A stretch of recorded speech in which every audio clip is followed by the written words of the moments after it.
Amba do kaw sigilen bɛ ka kunnafoniya ka ale ma kɔnɔ ni wagati in na Mali kunnafoni jabarani so ale sanfɛ an b'a lɔriya ka fɔ ko bi ye décembre kalo tile 15 ye san 2025 san kɔni ale bɛ ka i sɛnsɛn ka se a labanyɔrɔ la kunnafoni waati sera a y'aw bisimila.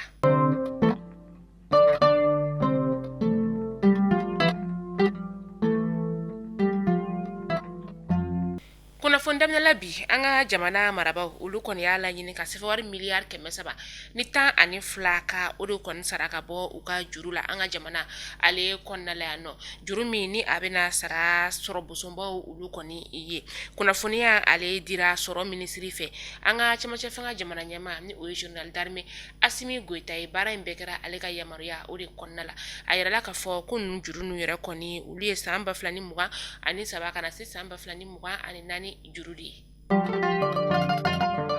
Okun tɛmɛnen na fɛn min ye AES sɔrɔ minisiri 3 olu kɔni sigira ni ka Bruno bila sɛbɛn kɔni ka o kɛ ni o ye bɛnkan ye k'a yira ka fɔ ko AES ale bɛna tɔgɔla banki kɔni ni ka o sigi ni o bɛ wele ko Banque Confédérale d'Investissement et de Développement a lasurunyala sa o de bɛ SIDA AES ni baara in kɔni b'a yira ka fɔ ko baaraw olu bɛ ka taa a taasira kɔni o fɛ a bɛna kɛ fo ka taa kɛ AES kɔni ale bɛna tɔgɔla nafolo kɔni ka o bɔ.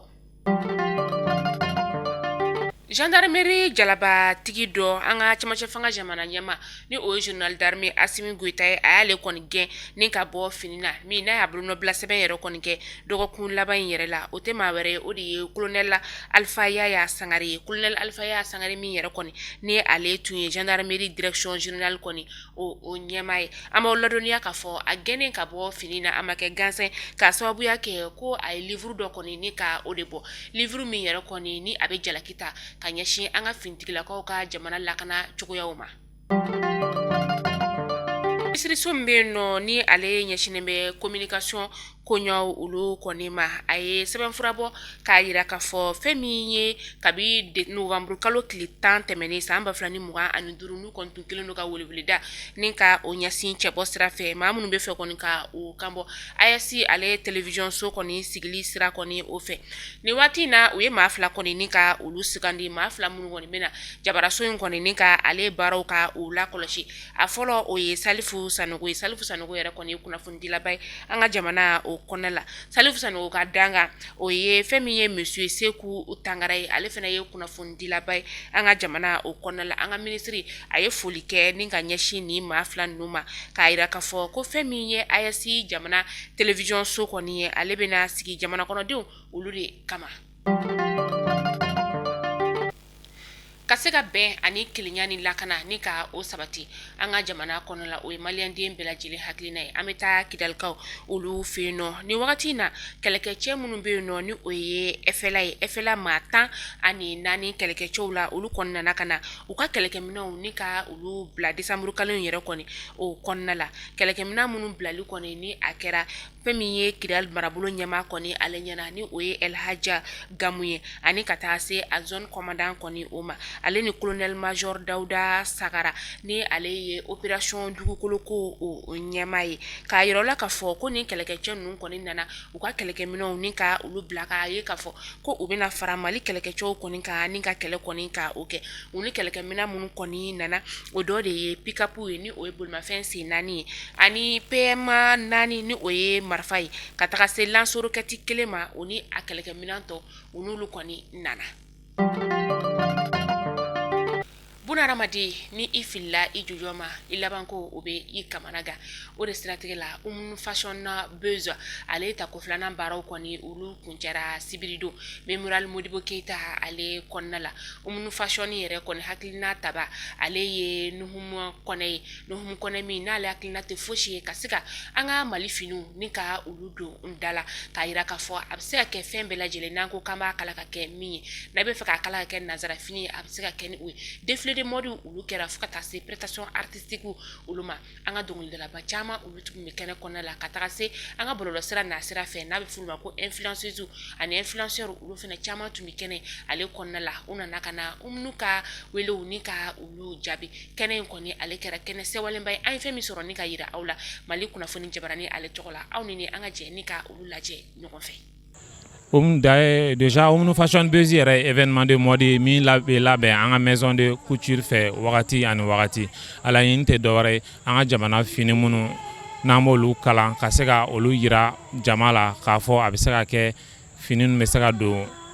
occasion bɛɛ lajɛlen na objectif y'o de dɔrɔn an ka kɛ an yɛrɛ ye yirikuru mana mɛn ji la togo togo a tɛ se ka kɛ bama ye so dɔn yiri dɔn yɛrɛ dɔn ɲɔgɔn tɛ donc an mana kɛ walifɛnw fɛ togo togo an yɛrɛ taw an k'an jija an k'olu bila valeur la parce que mɔgɔ si tɛna bɔ yɔrɔ wɛrɛ ka na an ka jamana développer an ye n'an taw bila valeur la a b'an ka culture développer a b'an ka économie fɛnɛ booster mɔgɔw bɛ fini nin don occasionnellement de ni soirée traditionnelle ou bien ni ko traditionnel minnu bɛ fini nin dun bɛ se ka don wagati bɛɛ yɔrɔ bɛɛ occasion bɛɛ la donc an ka don an ka quotidien na n'o kɛra o de bɛ an nafa maliyɛn bɛ kari a ka fini wari min don fini importé la yɛrɛ ne bɛ se k'a fɔ hali o tɛ don an ka finiw la donc ko ye volonté ko de an ka volonté sɔrɔ dɔrɔn k'a fɔ nin ye yɛrɛ ko de ye nin ye jamana ko de donc n'o kɛra an bɛ a digérer k'a fɔ ko prix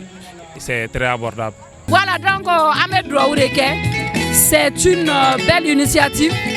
Voilà, donc j'envoie que des zones positives à Oumno. C'est vraiment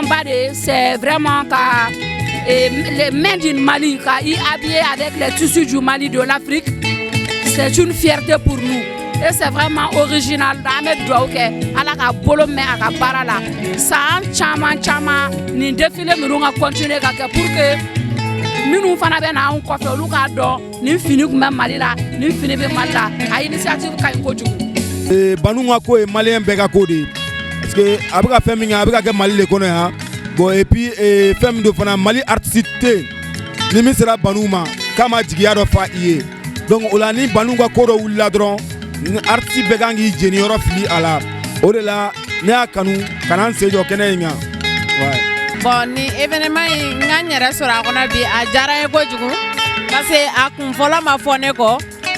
Depuis o wagati la ne ye Banu dɔn fo bi an bɛ ɲɔgɔn bolo a bɛ n ka finiw kala a bɛ finiw di an yɛrɛ a baara nɔ ka di n ye et franchement j'apprécie tout ce qu'il fait a bɛ ka ta ba la kosɛbɛ yɛrɛ de ni yɛrɛ ɲɛ b'a la bɛɛ parilen don a la styliste caman bɛ yan sisan nɔ min bɛ an yɛrɛ ka matière la baara an ka faamaw b'a don an ka autorité mɔgɔw yɛrɛ bɛɛ b'a don donc o kɛlen don ka fini don ba la sa taabolo ka ɲi kosɛbɛ yɛrɛ de. An bɛ taa Buguni sira ale la décembre kalo tile 13 tɛmɛnen station kadi ale masurunyana Buguni sira yɛrɛ kɔni o la tasuma de kɔni ale wulila yen nɔ tasuma min wuli kɛra sababu ye sa ni ka tiɲɛniba ka o kɔni don maaw olu kunna o dɔ bɛ tali kɛ bolimafɛn kɔni ni o dɔ bɛ tali kɛ camion kɔni ale ka min ni pneu 12 bɛ ale kɔrɔ ale kɔni bɛɛ lajɛlen jenina ni ka ban pewu ka taga se camion kunkolo fɛnɛ kɔni ma o fɛnɛ kɔni bɛɛ lajɛlen jenina ni ka a ban fɛn min ye tasuma faalaw ye olu kɔni nana ka na u seko n'u damayira kɔni ni ka o kɔni kɛ ka se ka tasuma in kɔni ni ka ale tɔ faga. An ka douane maaw olu kɔni bɛ ka u seko n'u damayira ni ka o kɛ sanga a n'a ka wagati u kɔni ye fɛn min ye sanu kilo 5 ka o minɛ ka taga se poulet de chair ni o ye tubabu sɛ kɔni ale tonne 10 ni ka o minɛ tile 1 o kɔnɔna la. An bɛ taa kɔkan kibaru la an bɛ taa Laginɛkaw ka jamana o kɔnɔna la ni wagati in na Laginɛ bɛ ka i sɛnsɛn ka taa jamana ɲɛma kalafili la min ni ale bɛna kɛ décembre kalo tile 28 san 2025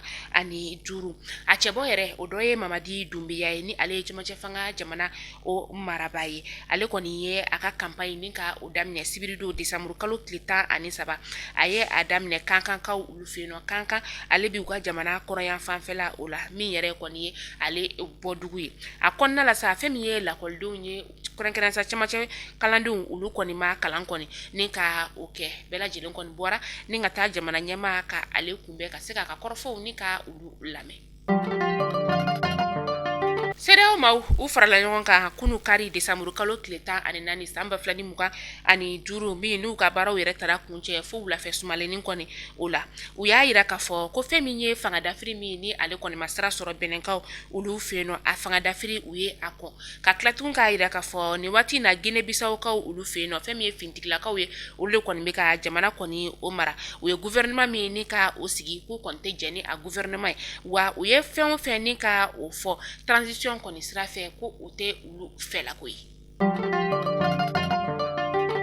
taa bɛnɛkaw olu fɛ no fɛn min ye juma tɛmɛnen ye manda dara international la o kɔni dara kemi seba ale kan kemi seba min yɛrɛ kɔni ni ale influenceur panafricaniste ye na a dɔnnen bɛ bɔrɔdɔ sira ale kanara kosɛbɛ fangadafiri min ni ale kɔni masira sɔrɔ bɛnɛkaw olu ka jamana kɔni o kɔnɔna la karijan tɛmɛnen o la fɛn min ye kemi seba ye waati min na sa fangadafirilaw olu kɔni bɔra jasira kɔni ne ka o fɛ k'a yira k'a fɔ ko u ye dansigi u ka jamana ɲɛma kɔni ale ka fanga la o waati kelen fɛnɛ na kemi seba ale bɔra ni k'a ka nisɔndiya ka o yira k'a fɔ ko fangadafiri kɔni o jara ale kosɛbɛ ale ka jamana o bɛna bɔ fɛn min ye wajibiya fanga kɔni o kɔnɔna la o de siratigɛ fɛ sa u kɔni kelen no ka nɔbila sɛbɛn kɔni ni ka o da a juguya la k'a yira k'a fɔ ko a ye waleya min kɛ o de ye ka juguya ta ka ɲɛsin jamana kɔni o ma ani ka tila tuguni ka banbagaci wale ni ka o kɔkɔrɔ don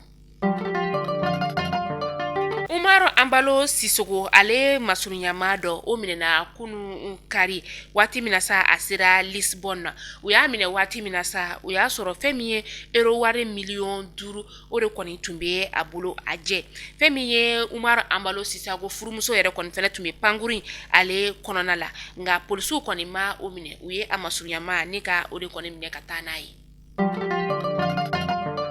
Mali kunnafoni jabarani la jabaw ni kunnafoni damana tuma bolo bi tɛnɛ doya na ni ka da kelen bɛɛ lajɛlen kulo kan lala man ka jɔnya jɔna aw ni an bɛ ɲɔgɔn sɔrɔ sini inshallah kunnafoni kura olu kɛnɛ kan aw ni ce aw ka lamɛnliko ɲuman na